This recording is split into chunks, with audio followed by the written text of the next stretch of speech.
Hi and welcome back to my channel. Today we're going to be taking this and turning it into a beautiful print.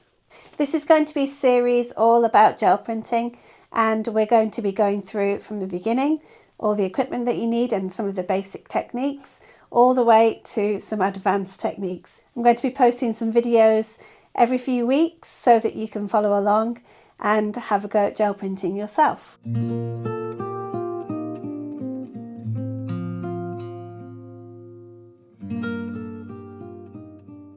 So what is gel printing? Well, you take one of these plates, then add paint to the gel plate, smooth it out with a brayer, and then take a print on paper directly from the gel plate. And the paint we're going to use is acrylic paint. I use Amsterdam paints mainly, but I also use Liquitex. But you want the kind of runny version, not the thick version. Gel printing is a little bit pricey to set up because the plates are a little bit expensive. But once you've got all your stuff, you're good to go, and each print is going to cost you just pennies. You'll also need a brayer. I've already been printing this morning, so you can see the paint on there, but usually these are black. And you'll need some printing paper, as well as some paper for rolling off excess paint. I would also protect my table if I were you, because acrylic paint is really quite hard to get off. For this project, I'm using two different colours. I'm using the yellow and the turquoise. The colours are turquoise blue by Amsterdam, and this is Azo yellow medium. Okay, so it's kind of a sunshiny yellow and a turquoise. You'll also need some leaves. The best kind of leaves to start with are the ones that are flat. I'm using fresh leaves today, but you can also use pressed ones, but they are a little bit trickier and can tend to flake a little bit. So I would use fresh leaves, something with a little texture on it, maybe on the back or the front, and ones that are not full of thorns or anything sharp so that it wouldn't damage your plate. So let's jump into the project. So here's my setup for my table. I always have everything set up before I open the paint and start rolling, so that I can have everything ready to go, because this is a little bit of a time sensitive craft. So I have my paint ready, I've got some paper for printing, I've got my gel plate, I've got my brayer for rolling the paint on and rolling and taking it off. I've also got my material that I'm going to print with, and everything's set up. So I'm going to show you what a gel plate looks like. When you open it up, this is a relatively new one. I'm keeping these cases because they protect the gel plate. They can be damaged quite easily, so make sure that you always keep the case. And when you open it up, you'll see there's also an extra layer of protective plastic on the front and on the back. And this is what a gel plate looks like.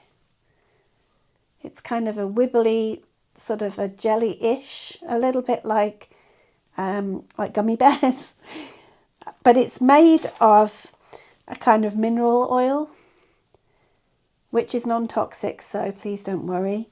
These last for years, so don't feel guilty about buying something like this. You could use this for decades. You can make your own at home with gelatin and glycerin. I wouldn't recommend it necessarily unless you want to do a little experiment, because you need to make sure that it is refrigerated so that it doesn't go mouldy.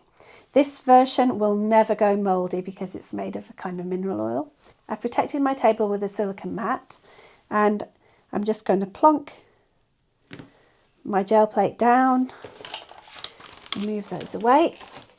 And the first thing I'm going to do is a real basic print. I'll show you how to do it.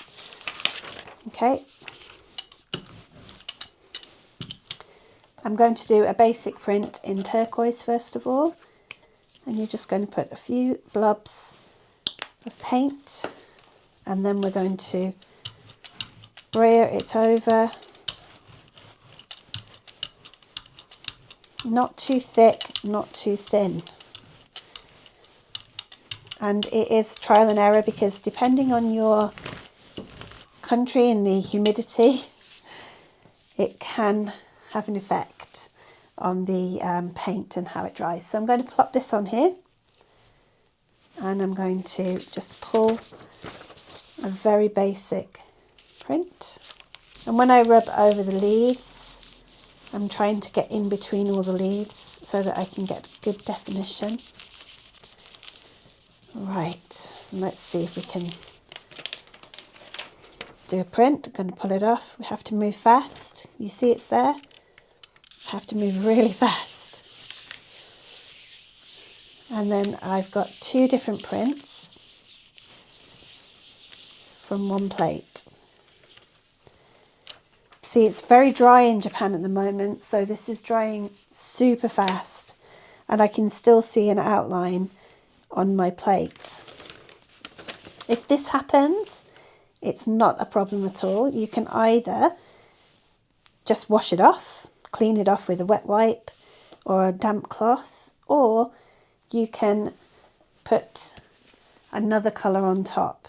So we call this a ghost print. So I'm going to get ready to print again. It's completely dry now after a couple of minutes. And I'm going to put a few blobs of paint. Now what happens is the paint underneath is now reactivated by the paint on the top, and you're working in reverse. This is the tricky thing. You're working in reverse. So what you've just put down first is what you're going to see on your print, on the front of your print. So you have to imagine what it looks like. Kind of tricky when you first start out. And you're just going to rub it gently on the surface of your plate, but you're going to wait for just a little bit longer than we did before, because we want it to stick, the 2 layers to stick together. And you can have a little peep, and I can already see that it's working. So that's how to pull a ghost print. Now we're going to try this method again, but we're going to do it slightly differently. So we're going to do the turquoise again, and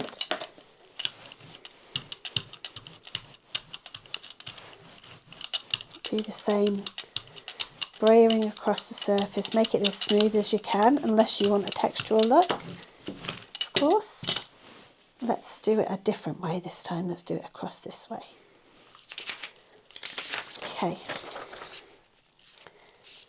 And this is going to be slightly different, and you'll see why in a second. So exactly the same method.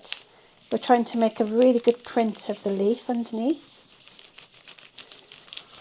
And when we think we've got that, you can see a little bit more there.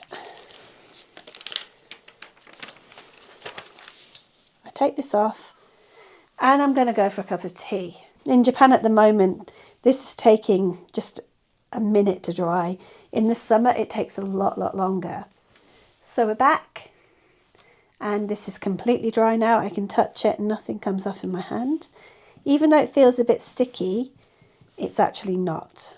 Okay, so we're going to pull the print. It's not a ghost print, this is like a real print now. Before was just a ghost print of what was left.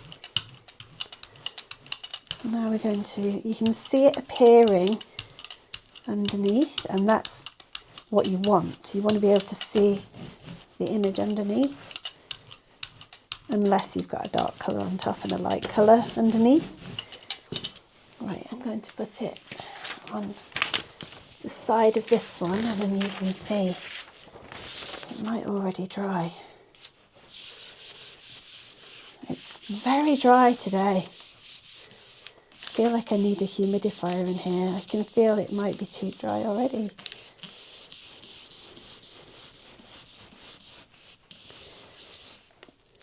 Okay, there we go. And you can see the difference in definition. You can also see that the colour is a bit different because there's been some colour left on the plate. But this is a lot clearer. There is another way you can do a monoprint just with one colour and one pull. Okay, I'm going to get everything ready because things are drying super fast. It's a bit too much paint. If you see it kind of rippling on the surface, that's too much paint. And you're going to have some kind of strange look on your paper. So you don't want it to be rippling. Okay, I think I've got something stuck on my, it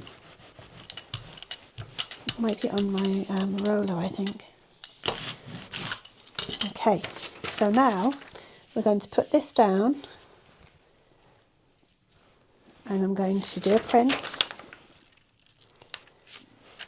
But instead of pulling it completely off this time, I'm going to leave it kind of attached at the bottom. Or you can do it at the top or the side, it's up to you, depending on where your plant material is. I'm going to try and get it off this way, but I'm going to do it really quickly, and I'm not going to take it off, but I'm going to put it straight back down again. And this is a way to do a single colour print without having to line anything up. And now you can see, really good print. Now I want to show you what happens when you put too much paint on. I know it's a bit of a waste of paint, but I want to show you. So we're going to be too liberal. That's too liberal with the paint. But I'm going to show you a mistake one. Okay, so it's really slathered on.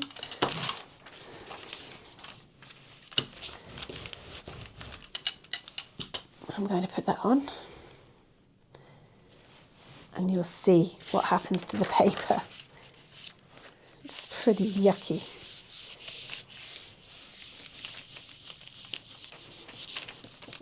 Exactly the same technique. The only difference is I've put too much paint on. You see the paper's all doing that because it's wet. It's too wet. And you can see it's really sticky. The print underneath might be quite good, but you can see there's loads of it still on the surface. So that is not good. And the paper feels really heavy. So if I did the print like before, I would get a lovely leaf pattern. But this way, I can see it soaking through. If you can see wet on the back and it's still sticky, that's too much paint. So let's have a look. Oh, okay, so that's the difference. Too much paint on this one, and you can see them side by side. The difference is quite amazing. So you have to practice getting the right amount of paint on. If you'd like a list of the equipment you need to get started with gel printing, head to the blog link in the description to take you through to a shopping list that I made for you. Thanks for watching the video. I hope you enjoyed that, and I hope that you're going to give gel printing a go. If you've ever tried gel printing, or if you're going to try it for the first time, please leave a comment below. In the next video in the series, I'm going to be printing with found objects to make lots of textures. See you then.